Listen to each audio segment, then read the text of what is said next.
Assalamualaikum warahmatullahi wabarakatuh. Saya Aurelia Nabilah, nomor absen 7 dari kelas 107 akan menjelaskan tentang struktur atom. Perkembangan teori atom.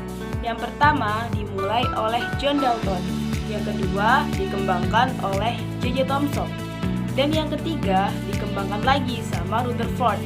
Yang keempat dikembangkan oleh Niels Bohr, sampai yang kita ketahui hingga saat ini yaitu metode mekanika kuantum. Yang pertama ada teori atom John Dalton. John Dalton mengatakan bahwa atom berbentuk seperti bola pejal. Adapun postulat Dalton yang menyatakan salah satunya yaitu atom merupakan bagian terkecil yang tidak dapat dibagi-bagi lagi.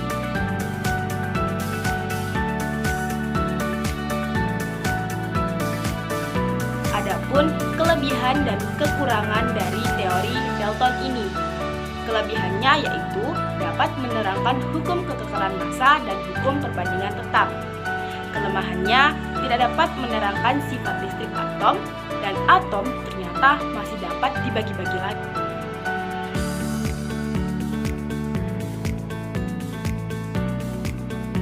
Yang kedua ada teori atom J.J. Thomson.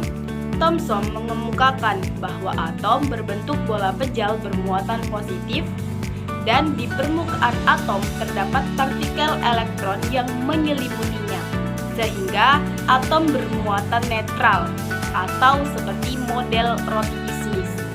Berdasarkan percobaan tabung sinar katoda, ditemukan partikel subatom yaitu elektron. Adapun kelebihan dan kelemahannya. Kelebihannya yaitu dapat menerangkan adanya partikel subatom dan listrik atom. Kelemahannya yaitu tidak dapat menjelaskan susunan muatan positif dan negatif dalam atom. Yang ketiga ada teori atom Rutherford. Rutherford mengemukakan bahwa atom memiliki inti atom bermuatan positif dan elektron bergerak mengelilingi inti. Adapun kelebihan dan kelemahannya.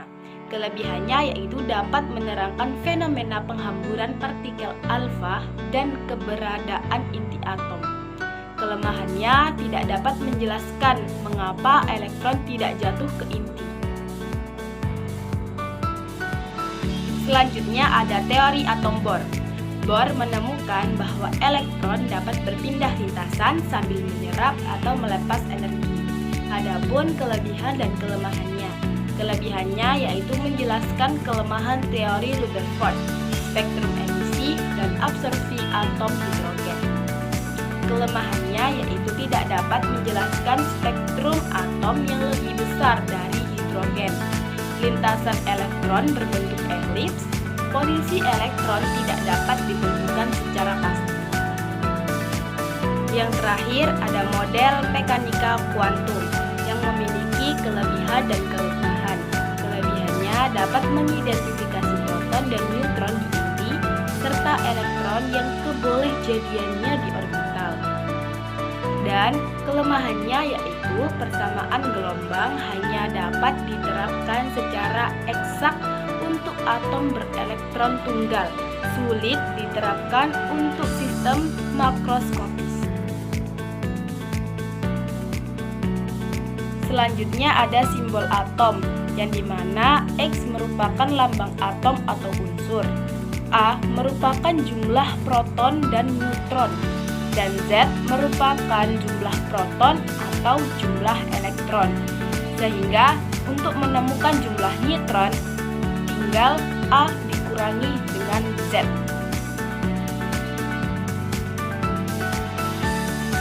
Kemudian ada isotop, isoton, dan isobar.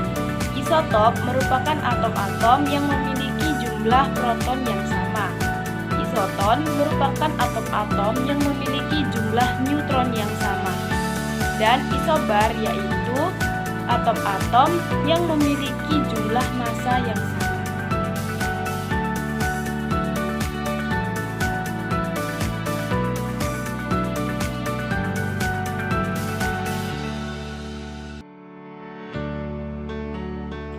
Kemudian ada bilangan kuantum.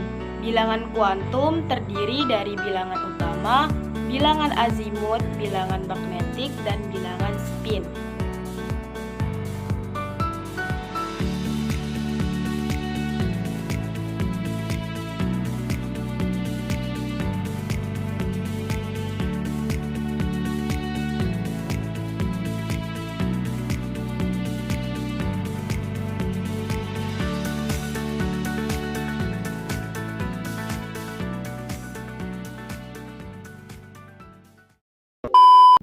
Di sini saya akan menjelaskan tentang bilangan kuantum.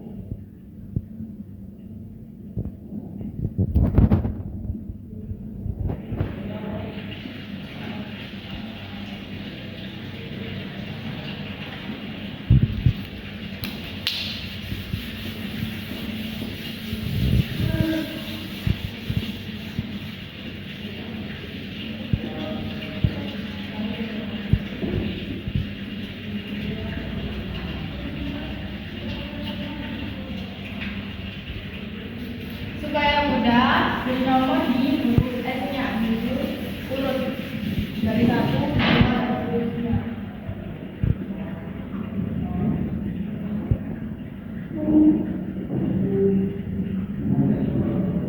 Untuk memberi angka di belakangnya, tinggal menghitung mundur dari 4 jadi 3, dari 3 jadi 2, dari 5 jadi 4, dari 4 jadi 2.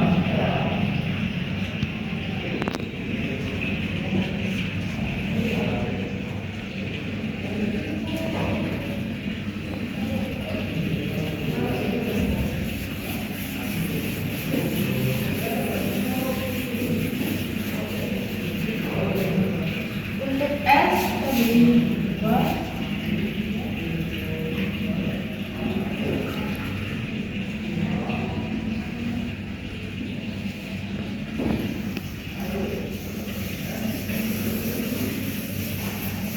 Untuk P nilainya 6.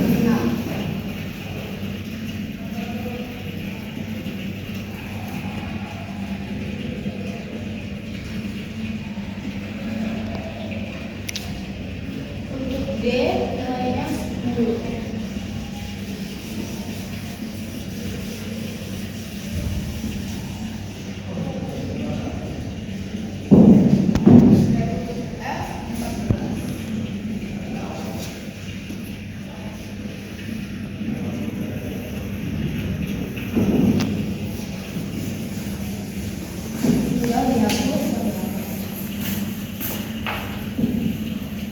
Untuk bilangan kuantum itu sendiri ada bilangan utama,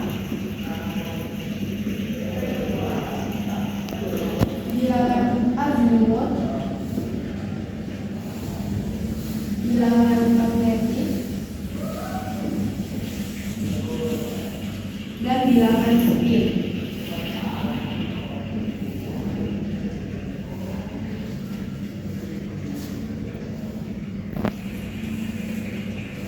Untuk contohnya kita pakai sulfur yang bernilai 16. Karena 16 itu berhentinya di 3 stop. Karena ini 16, jadi kita hitung dari sininya. 2 tambah 2 4 tambah 6 itu 10, terus tambah 2 12. Jadi kita butuh di sini cuma 4. Jadi di sini itu berhentinya di 3P4. Bilangan utamanya itu yang ini. Jadi bilangan utamanya 3. Bilangan azimut. Bilangan azimut ini S itu nilainya 0, P itu nilainya 1, D itu nilainya 2, dan F itu nilainya 3.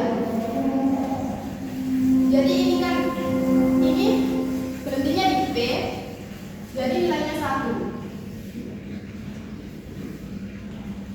Untuk bilangan magnetik, karena kita berhentinya di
8, dan 7. Na harus melepas satu elektron agar stabil sesuai dengan gas mulia. Sedangkan Cl harus menerima satu elektron untuk stabil. Ini melepas satu elektron dan Cl ini menerima satu elektron. Karena sama-sama melepas dan menerima, kita tinggal menyatukan dari NaCl. Selanjutnya ada ikatan kovalen. Ikatan kovalen ini cara menstabilkan atom dengan cara menggunakan bersama-sama. Contohnya untuk C4. C nilainya 6 dan H nilainya 1. Jadi konfigurasi elektronnya 2, 4, dan 1. Lalu kita gambar seperti C.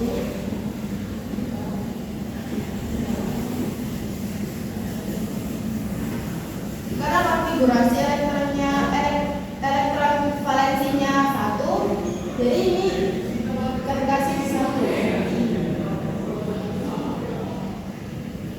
di masing-masing H. Dan elektron valensi dari C itu 4. Kita kasih 4.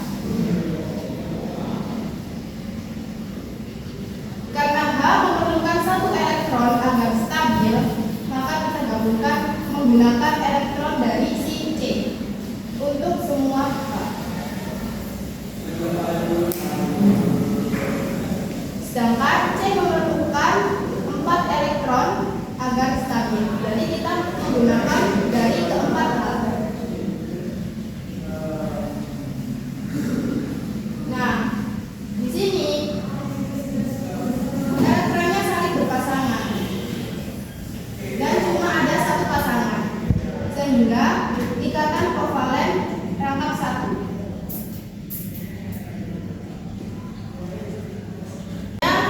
Ada contoh CO2. C konfigurasi karena C nilainya 6 dan konfigurasi elektronnya 2, 4, dan O nilainya 8, 2, 6.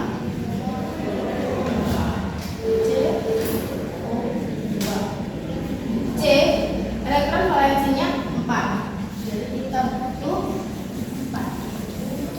2, 3, 4. Dan O elektron valensinya 6.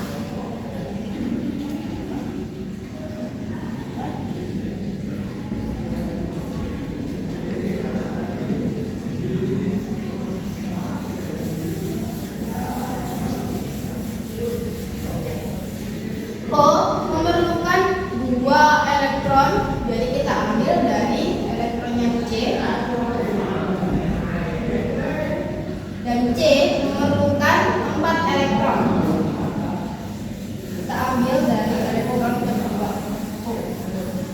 Karena di sini ada 2 pasang, maka ini disebut ikatan kovalen rangkap 2.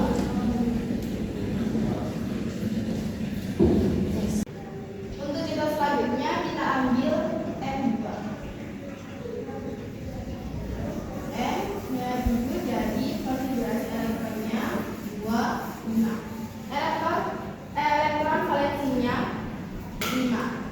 Ini gambar N2. Karena elektron valensinya 5, jadi kita gambar di sini 5. 1, 2.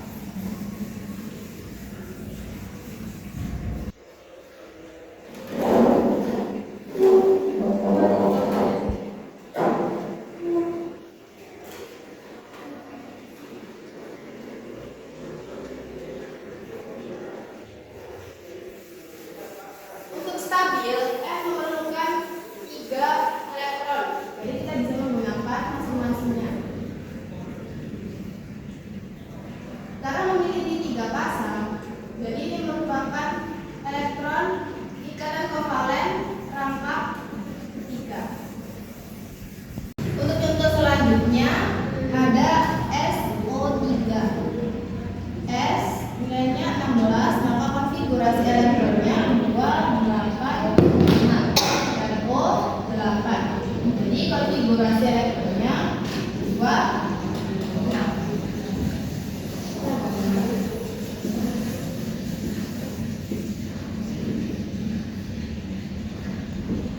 S ini elektron valensinya 6. Jadi kita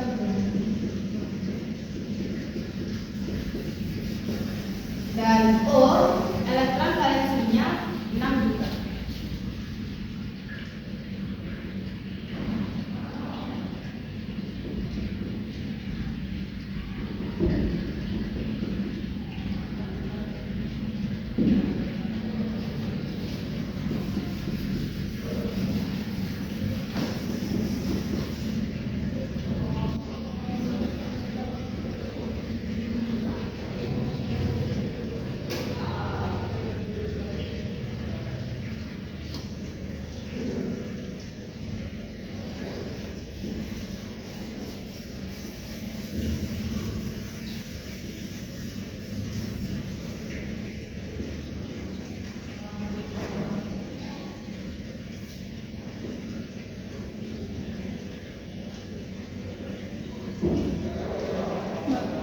Karena S hanya memerlukan 2 elektron untuk stabil, maka kita ambil elektron dari salah satu O.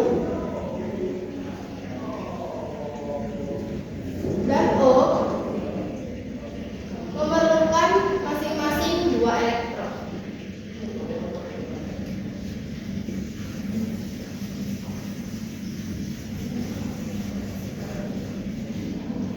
Karena di sini tidak memiliki pasangan, ini, maka disebut ikatan kovalen koordinasi.